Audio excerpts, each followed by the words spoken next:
There are places in this country where people still leave their doors unlocked at night. Places where parents believe their daughters will return home safely, just as they always have.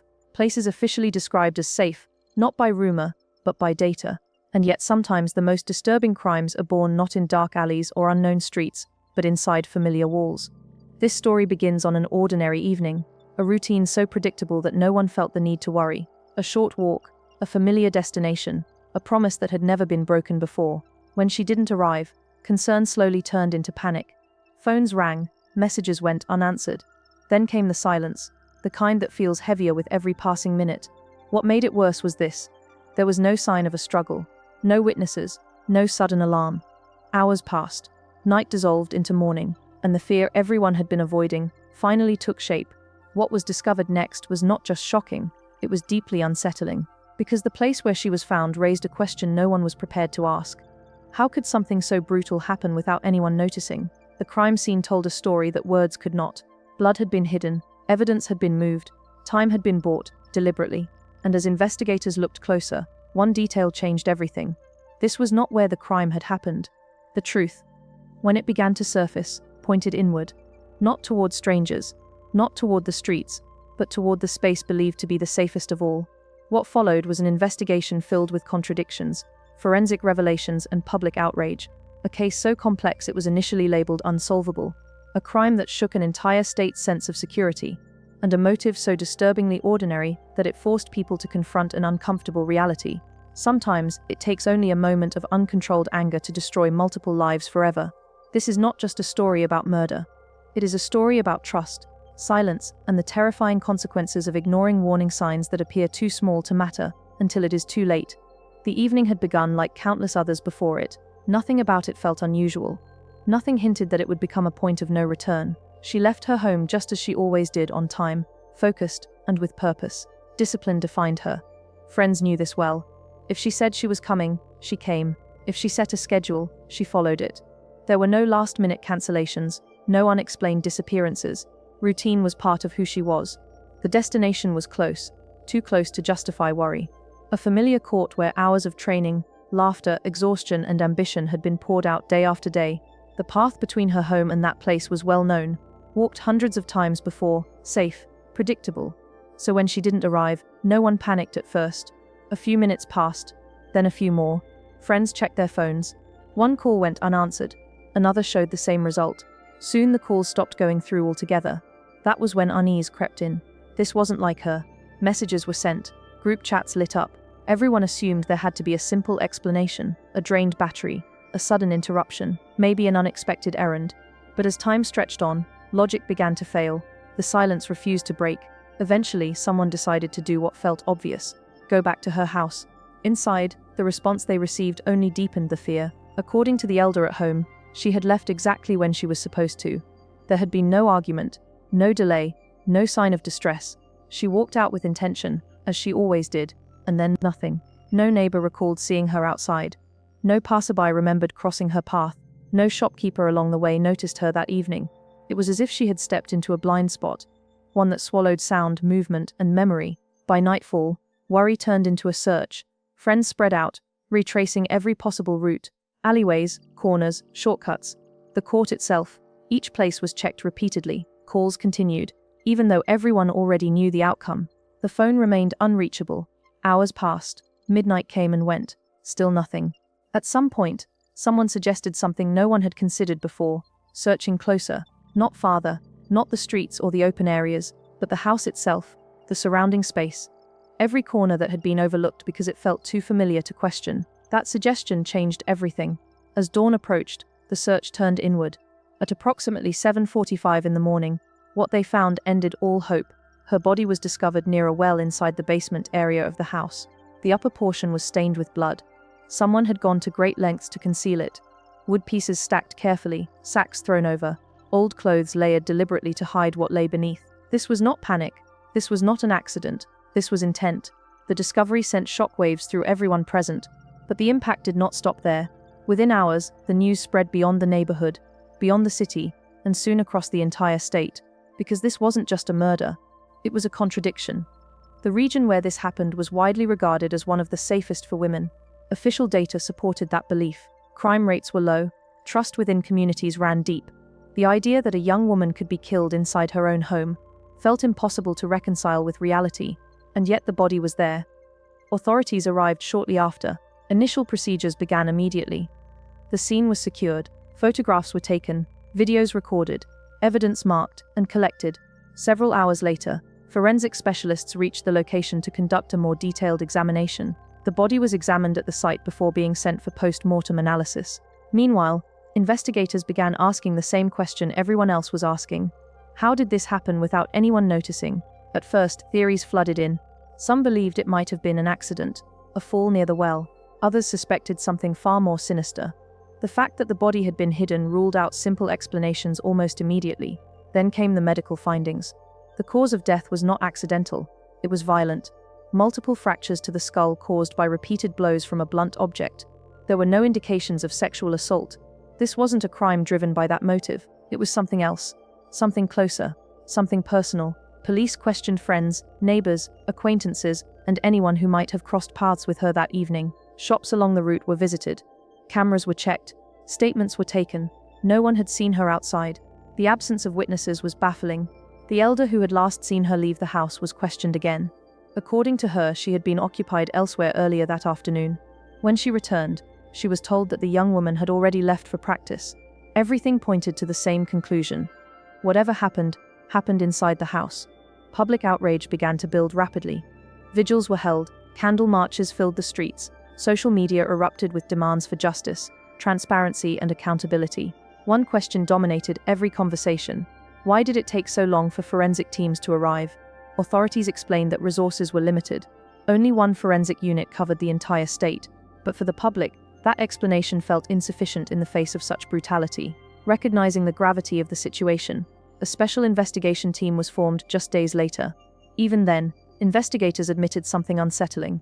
There was no clear suspect, there was no clear motive. The case was officially labeled what every investigator dreads most: a blind murder. But that label would not last long, because science had not finished speaking yet. Forensic analysis revealed a critical detail, one that shifted the entire direction of the investigation. The location where the body was found was not where the murder occurred. Blood does not lie, and as investigators began following its language, it led them somewhere no one wanted to look. Back inside the house. When investigators returned to the house, they did not come with assumptions. They came with instruments. Forensic science does not rely on stories. It relies on patterns, traces the human eye often misses, but chemistry never does. And in this case, the science was about to dismantle every remaining doubt. The first major breakthrough came from a single conclusion. The well near the basement was a secondary location. That meant one thing, and only one thing. The murder had happened somewhere else. This immediately changed the scope of the investigation. What was once believed to be an isolated discovery became part of a larger, more calculated sequence of events. The body had been moved, concealed, repositioned. Someone had time, someone had control. Forensic experts began a full-scale examination of the house. Every room, every surface, floors, walls, corners, drains, nothing was left unchecked.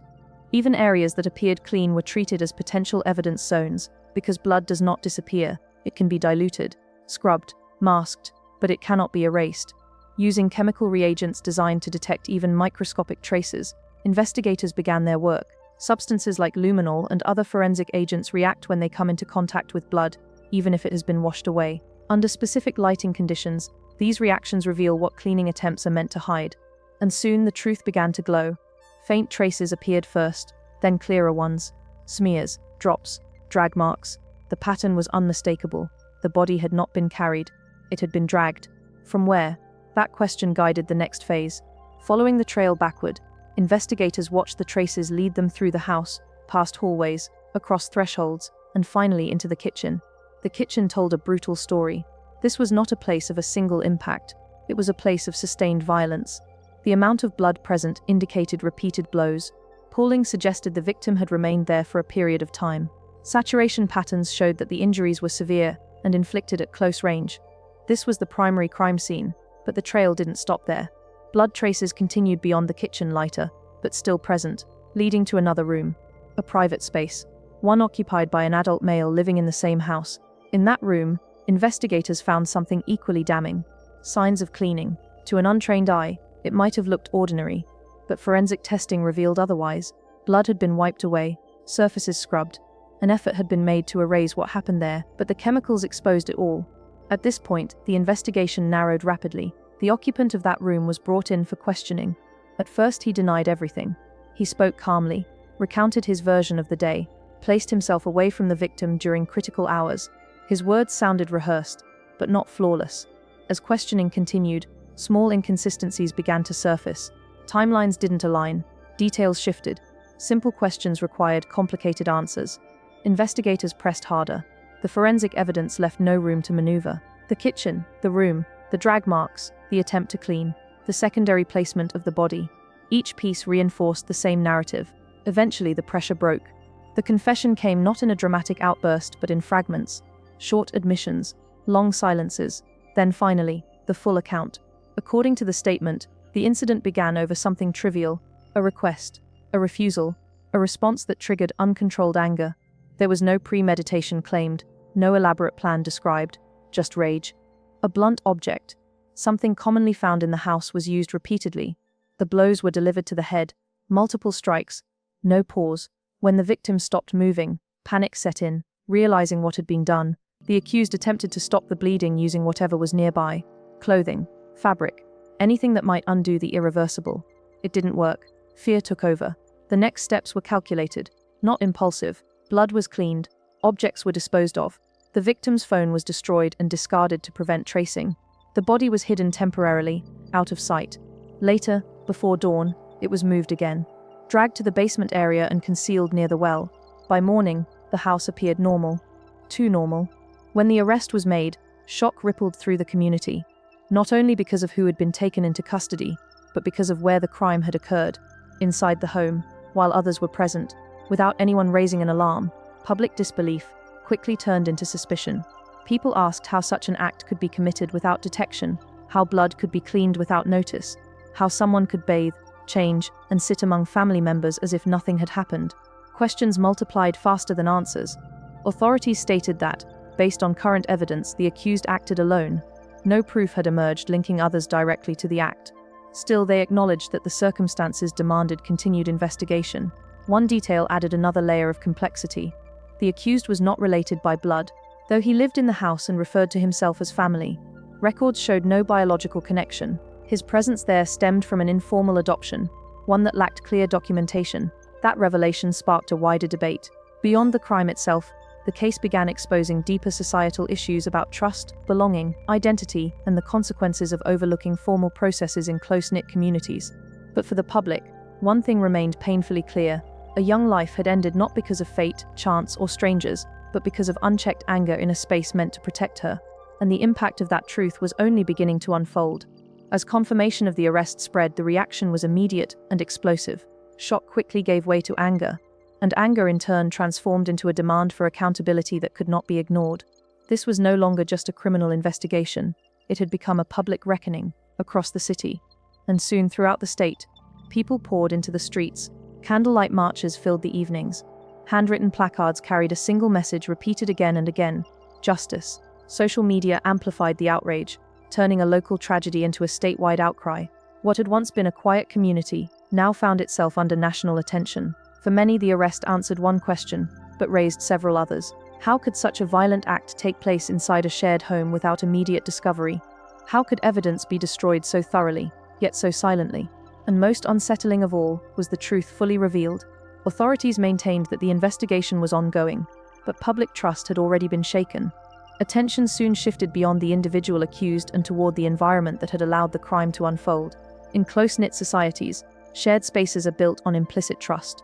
Families live together, responsibilities overlap. Privacy is often assumed rather than enforced. That trust, in this case, had been exploited. As scrutiny intensified, community elders and traditional bodies began to weigh in. In this region, social structure is not guided solely by modern law.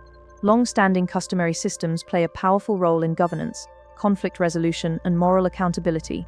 These customary bodies operate as extended families, responsible not only for order but for identity itself. Membership matters, lineage matters, belonging matters, and that is where the case took a dramatic cultural turn. Questions emerged regarding the accused's status within the community. Though he lived in the household and used the family surname, Traditional records did not clearly recognize him as a legitimate member of the lineage. His adoption, it was argued, lacked formal acknowledgement under customary law. This distinction was not symbolic. In such societies, identity is not merely personal, it is collective. Names, affiliations, and rights are inherited through recognized channels.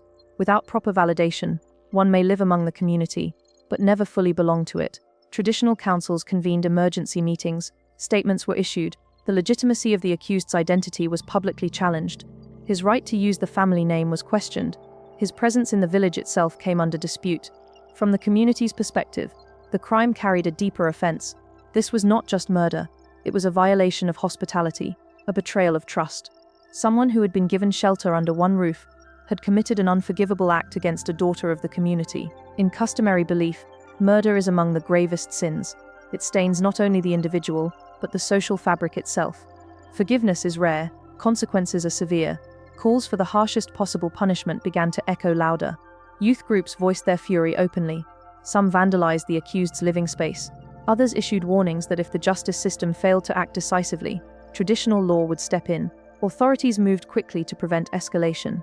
Security was increased. Public appeals were made for calm. Officials reiterated that vigilante action would not be tolerated. At the same time, pressure mounted on law enforcement. Protesters questioned investigative delays. They demanded transparency. They asked whether anyone else in the household had known or helped. Rumors spread rapidly, fueled by uncertainty and fear. The role of other residents in the home became a focal point of debate. Many found it difficult to believe that such extensive cleaning and concealment could occur without notice. The absence of immediate detection felt implausible. Police acknowledged these concerns but emphasized that, as of now, no forensic or testimonial evidence directly implicated others. Still, they confirmed that the matter remained under active review. Beyond the streets and courtrooms, a broader conversation began to unfold. The case sparked a statewide debate on adoption practices. Community leaders expressed concern over informal arrangements, especially involving individuals from outside the region. Without proper documentation or oversight, such arrangements, they warned, could carry unforeseen risks. Some described the case as a wake-up call, a reminder that compassion without structure can lead to vulnerability, that good intentions do not replace accountability. Others cautioned against using tragedy to justify exclusion or prejudice. They stressed that individual crimes should not be projected onto entire groups or identities. Still, the tension remained. For the family of the victim, none of these debates eased the pain. Their loss was absolute. A future full of promise had been erased in a moment of uncontrolled rage. The case also forced a harsh truth into the public consciousness. Violence does not always arrive with warning signs. Sometimes it hides behind familiarity. Sometimes it lives where we feel safest. As legal proceedings moved forward, one thing was clear: the story was far from over, because while an arrest had been made, the questions haunting this case had not yet been fully answered, and the final judgment, whether by law, by tradition, or by public memory, was still to come. As the investigation moved from shock to procedure, the case entered its most consequential phase, the legal reckoning. What had begun as a disappearance, then a discovery, now demanded accountability under the law. Court filings replaced speculation, evidence replaced rumor, statements were scrutinized not for emotion, but for consistency. Charges were formally framed. The crime was categorized not as accidental, nor as provoked beyond control, but as an act of intentional violence resulting in death. The prosecution's narrative relied heavily on forensic reconstruction, the location of bloodstains, the movement of the body, the destruction of evidence, and the timeline established through digital and physical clues. Central to this case was the motive. Investigators emphasized that the incident was not born of long-term planning or financial gain. It stemmed from a moment of unchecked rage. A trivial disagreement escalated beyond reason. Words were exchanged, ego was bruised, and in a matter of seconds, anger transformed into irreversible violence. This detail unsettled many. Society often seeks complex motives for horrific acts: greed, revenge, obsession. But here, the alleged cause was disturbingly ordinary. A request refused, a response perceived as disrespect, a temper that found no restraint. Legal experts pointed out that crimes of rage are among the most difficult to reconcile emotionally, because they reveal how fragile control can be. The law may define intent, but it cannot restore what is lost. The defense, meanwhile, attempted to frame the act as impulsive rather than malicious. They highlighted the absence of prior criminal history. They argued lack of premeditation. They emphasized emotional instability and situational stress. The prosecution countered firmly: repeated blows, efforts to conceal the crime, deliberate destruction of evidence. These actions, they argued, demonstrated awareness and intent, if not before the act, then immediately after. Panic may explain fear, but not planning. As hearings continued, public attention never wavered. Every update was dissected, every statement analyzed. The courtroom became an extension of the streets, where emotions still ran high. Parallel to the legal process, societal consequences continued to unfold. The victim's story became a symbol of lost potential, of broken trust, of safety questioned. Schools, sports associations, and youth groups held memorials. Discussions emerged about anger management, mental health, and the pressures faced by young people living in shared spaces. The tragedy forced families to confront uncomfortable truths. How well do we really know the people we live with? How quickly can frustration turn into violence? What safeguards exist inside our own homes? Authorities urged calm, reminding the public that justice must operate without interference. At the same time, they acknowledged the legitimacy of grief and anger. Community leaders stepped forward to call for reform. They advocated for clearer adoption protocols, mandatory documentation, and greater oversight when integrating individuals into households. The goal, they stressed, was not exclusion, but protection. Cultural institutions also reflected inward. Customary bodies revisited their guidelines on membership and responsibility. They reaffirmed the principle that belonging carries obligation, and that violation of trust carries consequences. While some called for extreme punishment under traditional law, others cautioned against letting grief override reason. The tension between modern law and traditional justice systems became more visible than ever. Both sought accountability, both demanded closure, but they operated on different philosophies. The legal system seeks punishment proportional to evidence. Customary justice seeks restoration of moral balance. In this case, neither could undo the damage. As the trial progressed, the narrative sharpened. What had once been a mystery was now a cautionary tale about anger, proximity, and the illusion of safety. Experts weighed in on the psychological dimension. Sudden violence, they explained, often arises from perceived loss of control. When authority, respect, or dominance feels threatened, some individuals respond not with reason but with force. The danger lies not in the argument, but in the inability to stop. This realization struck a nerve with the public. Discussions moved beyond the case itself, toward prevention. Schools introduced conflict resolution workshops. Community centers hosted discussions on emotional regulation. The case had become more than a headline. It was a mirror, a reflection of how fragile restraint can be, and how devastating its absence. As closing arguments approached, one truth remained undeniable. One moment of rage had ended one life and destroyed another, and no verdict, no sentence, no statement would ever change that. When the courtroom proceedings neared their end, what lingered was not relief, but emptiness. The facts had been laid bare, the sequence of events reconstructed, responsibility assigned. Yet none of it filled the space left behind by a life abruptly taken. For the family, justice could never mean closure. At best, it meant acknowledgement that what happened mattered, that the truth was not buried alongside the victim. Their grief became quieter, heavier, carried forward without answers to the one question that never truly fades: why? For the community, the case left a scar. Trust, once assumed, was now questioned. Familiar spaces no longer felt entirely safe. People looked at shared homes, shared meals, shared lives, and wondered what might be hidden beneath routine and silence. This case shattered a dangerous assumption, that violence always announces itself. Sometimes it doesn't arrive screaming. Sometimes it waits behind everyday irritation, behind entitlement, behind anger left unchecked. One moment was all it took, a brief exchange, a loss of control, a decision that could never be undone. The consequences were absolute. One life ended before it could fully begin. Another reduced to a single act that erased identity, future, and place in society. Families on both sides were left carrying shame, grief, and irreversible loss. Beyond the verdict, the case forced a broader reckoning. It exposed gaps in oversight, in emotional awareness, in the systems meant to protect both individuals and communities. It ignited conversations about anger management, accountability inside homes, and the responsibilities that come with trust. Most importantly, it reminded everyone of a truth often ignored. Safety is not guaranteed by geography, statistics, or reputation. It is protected by vigilance, empathy, and the courage to confront warning signs before they turn fatal. As time passes, headlines will fade, public outrage will quiet, but the absence left behind will not disappear for those who live with it daily. The empty chair, the unfinished dreams, the silence where laughter once existed. This story does not end with a sentence handed down in court. It ends with a lesson one paid for at the highest possible cost. A lesson about anger, about proximity, about how quickly everything can be lost, and about the responsibility we all carry. to recognize that a single moment of violence does not just take a life, it leaves behind a silence that never truly fades.